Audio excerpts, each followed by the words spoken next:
Assalamualaikum warahmatullahi wabarakatuh. Selamat datang di channel Education of Discuss Online bersama saya Tika Kristi. Kali ini kita akan membahas tentang bagaimana menjadi seorang YouTubers pemula.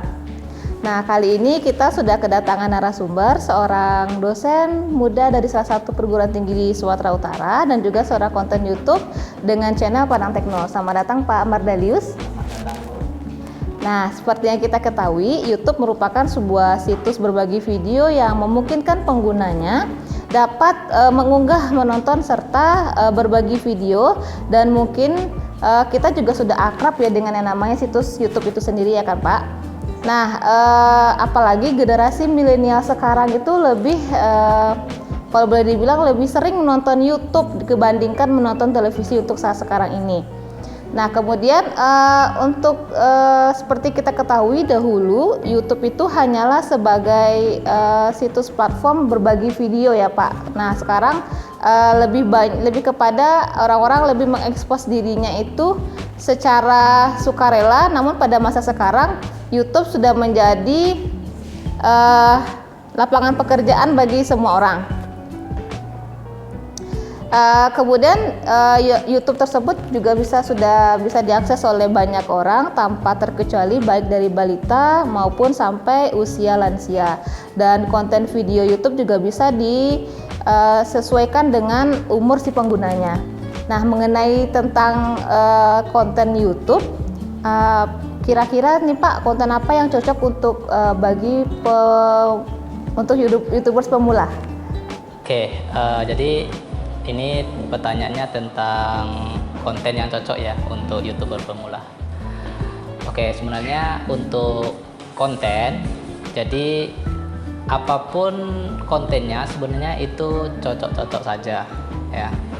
Jadi mau bahas tentang apa, tergantung di mana bidang atau di mana kemampuannya untuk membuat konten itu, baik itu mungkin tentang edukasi atau konten tentang tutorial atau konten tentang otomotif dan banyak lagi lainnya. Nah, jadi untuk membuat konten bagi pemula, kita harus tahu dulu minat kita ini di mana, kemampuan kita ini di mana tentang konten itu. Misalnya kita hobinya itu untuk membuat bunga ya, mungkin ada tutorial bagaimana cara merawat bunga dan seperti itu, dan konten-konten lainnya. Jadi intinya konten apa saja itu cocok untuk pemula, tergantung di mana minat dan kemampuannya ya. Oh, jadi kalau kita bikin konten YouTube itu apa yang bisa atau yang bisa kita lakukan itu sudah bisa jadi suatu konten ya Pak di YouTube itu sendiri. Nah, kalau boleh tahu Pak, channel YouTube apa, channel YouTube-nya itu tentang apa, kemudian membahas tentang apa gitu? Oh ya, channel YouTube saya itu yang bernama Padang Tekno. Sesuai dengan namanya, Padang Tekno berarti membahas tentang teknologi. Nah, dulu awal saya bikin konten YouTube itu saya membuat tutorial itu tentang pemrograman. Nah, setelah beberapa tahun, 1 tahun tentang pemrograman, dan tahun kedua sekarang saya bikin konten memang masih di bidang teknologi, yaitu tentang teknologi blockchain. Karena kenapa saya buat membahas tentang teknologi blockchain? Karena teknologi blockchain ini saat ini lagi booming atau lagi banyak dibahas oleh perusahaan-perusahaan besar. Makanya saya buat konten tentang blockchain. Nah, kalau boleh tahu nih Pak, bisa Bapak ceritakan kenapa bisa awalnya tertarik itu membuat suatu konten di YouTube itu sendiri atau bikin channel itu sendiri? Oh ya, nah awalnya saya buat channel YouTube itu di tahun 2020 Januari. Nah, awalnya saya tertarik buat konten YouTube karena ingin berbagi aja dengan apa yang saya ketahui tentang pemrograman. Jadi saya buatkan tutorialnya, kemudian saya share. Nah, setelah itu saya cari-cari lagi, saya gali-gali lagi informasi tentang YouTube itu, apa aja yang bisa kita manfaatkan di sana. Rupanya YouTube ini bisa kita jadikan apa itu namanya, kita bisa mendapat penghasilan dari sana dengan cara kita harus memonetisasi channel YouTube kita dengan syarat yang telah ditentukan oleh pihak YouTube itu sendiri. Nah, jadi saya cari-cari informasi, rupanya bisa dan harus memenuhi syarat. Nah, makanya saya kerja syarat itu. Sampai saat ini saya masih melanjutkan channel YouTube yang masih saya kelola sampai saat ini. Nah, kalau boleh tahu Pak, itu subscribe-nya sudah berapa ya Pak? Untuk subscribe-nya sekitar 31.000 subscriber. Jadi sampai saat ini dalam jangka waktu 1 tahun sudah 31.000. Iya, dalam jangka waktu 1 tahun sudah 31.000 subscriber. Oke.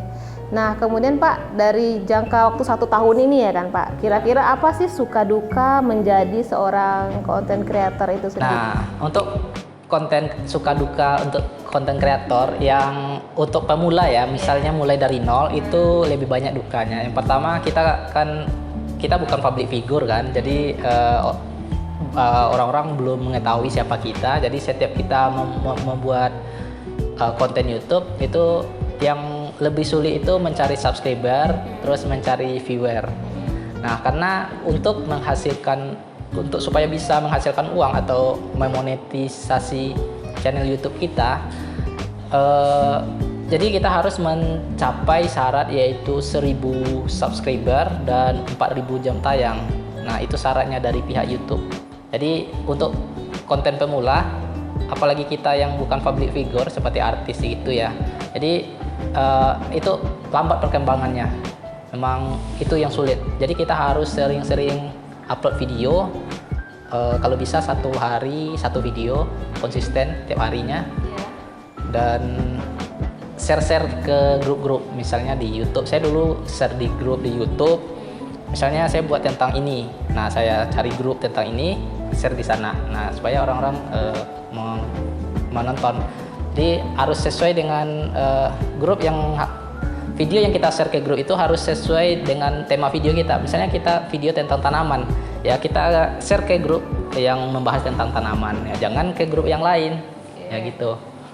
Jadi kan tadi katanya syaratnya suka duka awalnya kan katanya harus bisa dimonetize, itu kan ada yang 4.000 jam tayang ya kan Pak? Yeah. 4.000 jam tayang dan juga 1.000 subscriber. Nah, kalau boleh tahu itu Bapak dalam jangka waktu berapa bisa tercapai menjadi 4.000 jam tayang dan sampai 1.000 subscriber itu? Ya, untuk dari awal ya, ini dari nol, dari jam tayangnya nol, subscribernya nol, itu saya agar mencapai monetisasi itu selama 4 bulan lebih.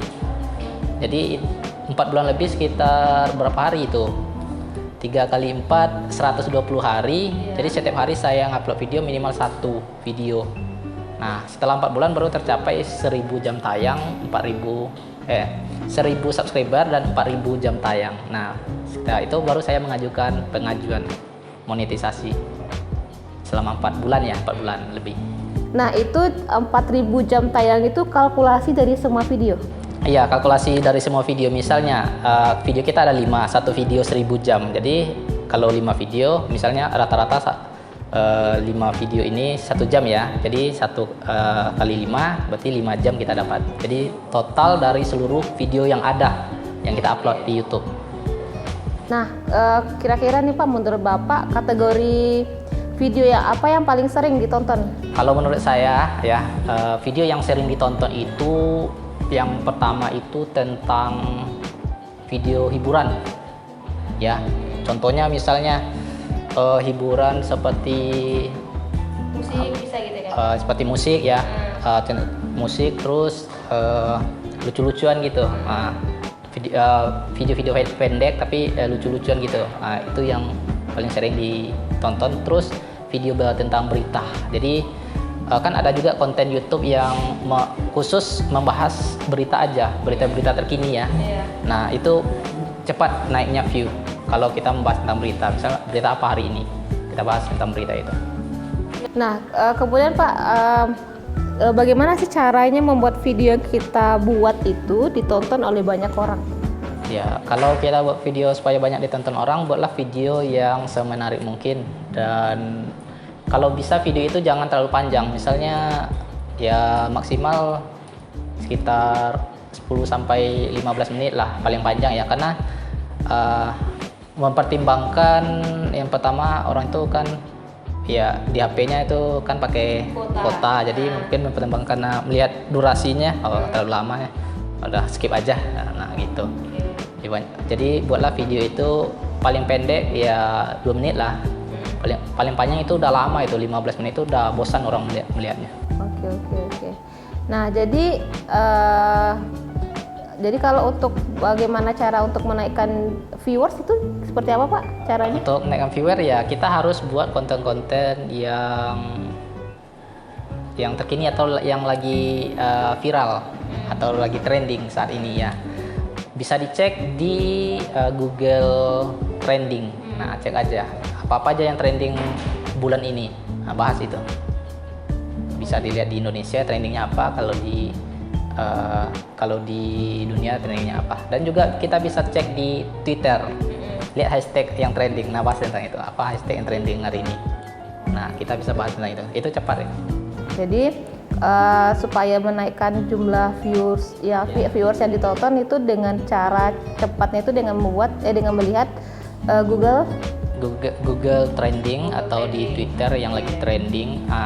Itu ya kalau orientasinya untuk viewer ya, tanpa memikirkan kontennya apa ya, mungkin campur aja dalam channel yang kita buat. Jadi kalau misalnya kita satu konten itu dengan beberapa tema itu nggak masalah gitu Pak? Nggak masalah, yang penting tidak melanggar kebijakan YouTube. Terserah, mau bebas, mau upload tentang video apa aja. Oke, tadi Bapak bilang tadi tidak melanggar aturan yang diberikan oleh pihak YouTube. Nah, kira-kira nih Pak, apa sih harus dihindari oleh seorang content creator itu supaya si channel tadi itu aman gitu Pak? Supaya channel aman, kita harus menghindari peraturan-peraturan atau larangan dari YouTube. Yang pertama itu tentang larangan copyright.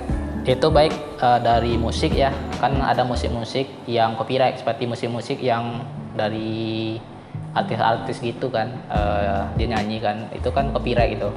Nah, supaya kalau kita ingin mengasih backsound ya di video kita, ambillah backsound yang sudah disediakan oleh YouTube itu sendiri. Lihat aja di YouTube Studio, nanti ada itu ada backsound audio itu, nanti download aja di sana ya. Bisa kita dengarkan dulu, kalau suka bisa kita download, bisa kita pakai. Itu bebas copyright. Kalau kita pakai lagu-lagu yang sudah terkenal itu pasti copyright, itu dilarang oleh YouTube. Terus video, tadi audio ya, suara, kemudian video, kita tidak boleh mereupload. Misalnya kita ambil dari video orang lain ya, yang sudah pernah diupload di YouTube. Contohnya dari channel A, kita tertarik dengan video itu, kita ambil, kita upload lagi di YouTube kita. Itu kena nggak boleh juga. Itu pelanggarannya disebut menggunakan konten berulang. Nah, terus saat kita ngupload video orang itu akan tahu kalau videonya diupload dari menit keberapa sampai menit keberapa, berapa persen videonya diambil, itu tahu, ada itu menunya, menu copyright. Nah, kemudian itu kebijakan apa ya? Kebijakan copyright. Kemudian ada kebijakan komunitas. Itu tidak boleh mengupload video-video yang berbau kekerasan. Misalnya ada pukul-pukulan di sana, itu kena dolar kuning ya. Kalau sudah dimonetize, itu pasti kena dolar kuning. Kemudian ada darahnya, nggak boleh baik darah manusia atau darah hewan, itu nggak boleh. Terus itu sensitif juga apanya, kontennya nggak boleh. Terus video-video yang sering menampakkan senjata-senjata tajam, itu nggak boleh, pasti kena copyright. Kena dolar kuning, bukan copyright, kena dolar kuning. Itu melanggar komunitas. Nah, dari yang Bapak ceritakan tadi kan Pak, itu kan untuk yang bagaimana sih channel kita itu tersebut aman ya, dibilang aman dan tidak di-ban oleh pihak YouTube itu sendiri. Nah, kira-kira Pak, Bapak sudah pernah ada pengalaman Pak tentang masalah copyright itu sendiri? Sudah pernah. Itu bisa diceritakan itu kenapa bisa terjadi gitu Pak? Dulu kan saya buat YouTube karena tidak baca peraturan. Jadi saya kira setiap video yang saya upload itu dimonetize. Nah, memang awalnya dimonetize. Saya ambil dari kontennya channel YouTube lain yang satu tema ya dengan channel konten saya download, kemudian saya upload. Nah, beberapa memang dimonetize, dapat iklan juga. Beberapa minggu kemudian, sekitar 2 minggu, itu yang punya video itu ketahuan ya, karena kan ada menunya itu bahwa video kita itu dicuri, di re-upload. Nah, dia itu mereport ke YouTube. Jadi untuk men-take down. Jadi YouTube men-take down channel kita, dan video yang kita upload itu dihapus oleh YouTube yang re-upload ya, yang dihapusnya. Terus kita dikasih sanksi selama 3 bulan, itu tidak bisa dimonetize sama sekali. Berarti tidak bisa kita menghasilkan uang selama 3 bulan sejak awal di take down. Selama 3 bulan. Jadi kita harus nunggu dulu supaya kita bisa memonetisasi channel kita lagi. Lama itu 3 bulan. Ya, 3 bulan lamanya. Jadi kita tunggu 3 bulan. Kita tetap bisa ngupload YouTube video, tapi kita tidak bisa menghasilkan apa-apa dari channel itu, dari video itu. Karena kita dikasih sanksi, diskor selama 3 bulan. Nah, jadi tunggu dulu selama 3 bulan. Setelah itu baru kita bisa memonetisasi lagi. Nah, itu kalau kan kita ketahuan nih Pak, kalau kita sudah pernah melakukan copyright itu sendiri. Kan katanya dikasih waktu selama 3 bulan. Nah, itu kita banding ke YouTube-nya, atau YouTube-nya sendiri nanti yang akan memberikan jangka waktu, selama 3 bulan ini saya bekukan gitu. Atau yang seperti apa gitu Pak? Itu YouTube yang mengasih mengasih informasi. Nanti akan ada informasi di monetize, di menu monetize. Anda menggunakan konten berulang atau re-upload. Nah, jadi silahkan mengajukan lagi monetisasi tanggal sekian, bulan sekian, ya, tahun sekian. Jadi ada tahunnya. Jadi sesuai itu saya hitung ya pas waktunya 3 bulan. Pas 3 bulan 90 hari. Nah, jadi itu yang tidak boleh ya. Kita mengupload atau mere-upload video dari channel lain. Nah, untuk banding, kita bisa juga membanding, misalnya misal kita kena take down, di report ya channel kita sama video kita sama orang lain, kita bisa lakukan banding asalkan dengan alasan yang real ya. Misalnya kita udah jelas mere-upload channel orang kan, kita banding pula kan, kita akui kalau yang channel ini, yang video ini punya kita.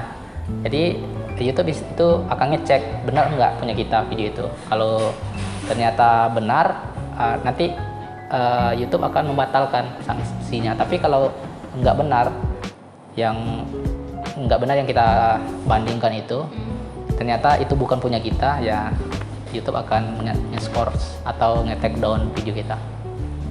Jadi kalau misalnya tadi kan katanya sudah waktunya 3 bulan, kemudian kita sudah dilakukan pemeriksaan lagi pihak si YouTube-nya tadi kan Pak. Nah, kalau misalnya ketahuan tadi kita berbohong atau misalnya melakukan penipuan tadi, berarti channel tersebut benar-benar harus di take down dari YouTube-nya tersebut. Nah, jadi misalnya seperti kayak gitu kejadiannya, apa yang harus kita lakukan? Apakah bikin channel baru lagi atau seperti apa gitu Pak? Kalau itu kita cukup mengikuti aturannya aja. Misalnya di take down selama 3 bulan ya, kita tunggu aja 3 bulan supaya kita bisa mengajukan monetisasi lagi, supaya bisa dipasang iklan lagi. Cukup menunggu waktu, itu kan sanksi, nunggu waktu sanksi aja. Nah, itu aja, nggak ada yang lain, nggak perlu bikin channel baru lagi. Nah, kira-kira nih Pak, apa sih pesan dan pesan-pesan nih buat kita atau bagi kami juga nih, kan kami juga, channel kami juga baru nih Pak. Iya. Jadi kira-kira apa sih Pak yang bisa Bapak kasih saran, pesan untuk kami pemula di dunia per-YouTubean? Oh iya. Nah, untuk pesan untuk YouTuber pemula, yang pertama itu patuhi peraturan dari YouTube. Apa-apa peraturannya itu bisa dibaca di menu di YouTube-nya. Apa yang dilarang, apa yang boleh. Nah, kita cukup ngikuti aja. Ya, kalau kita ngikuti peraturannya, insya Allah aman. Ya, dan hindari copyright itu tadi, hindari copyright. Terus supaya cepat berkembang, akun YouTube kita supaya cepat berkembang, karena pemula ya, pemula itu yang dibutuhkan subscriber sama viewer. Jadi kalau bisa ya, kalau mampu ya, minimal upload 1 hari 1 video kalau bisa.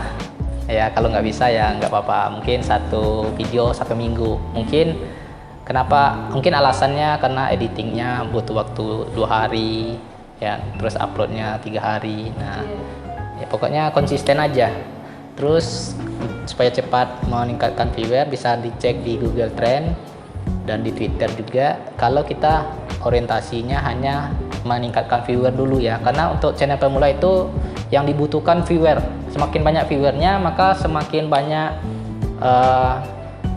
jam tayang yang kita dapatkan, karena syaratnya itu kan 4.000 jam tayang. Nah terus subscriber juga. Oke, untuk subscriber bisa aja minta-minta ke teman-teman kan, tolong subscribe channel saya ini ya. Minta aja subscribe, nggak nonton ya enggak lah, yang penting minta aja dulu. Yang penting ada subscribe, ada subscribernya. Karena kalau pengalaman saya pribadi, untuk subscriber itu lebih mudah didapatkan daripada jam tayang. Kalau subscriber ini cukup mengumpulkan 1.000 orang aja. Kalau jam tayang itu 6.000 jam, 4.000 jam berapa menit itu. Sedangkan video kita cuma 3 menit, ada 5 menit ya. Jadi itu. Kalau subscriber itu mudah mendapatkannya. Oke Pak, jadi kesimpulannya, jadi bagaimana menjadi seorang YouTubers pemula itu, yang pertama itu adalah kita harus konsisten ya Pak. Kemudian yang kedua, ngikutin apa yang di peraturan yang ada di YouTube-nya. Kemudian hindari copyright. Dan jika untuk benar-benar orientasinya adalah viewers, kita harus yang namanya mengikuti tren yang ada yang sasa sekarang ini. Oke, terima kasih kepada Pak Mardalius atas ilmu dan pengalamannya mengenai dunia per-YouTubean, ya kan Pak? Dan terima kasih atas informasi yang diberikan. Sekian dari saya, semoga bermanfaat. Assalamualaikum warahmatullahi wabarakatuh.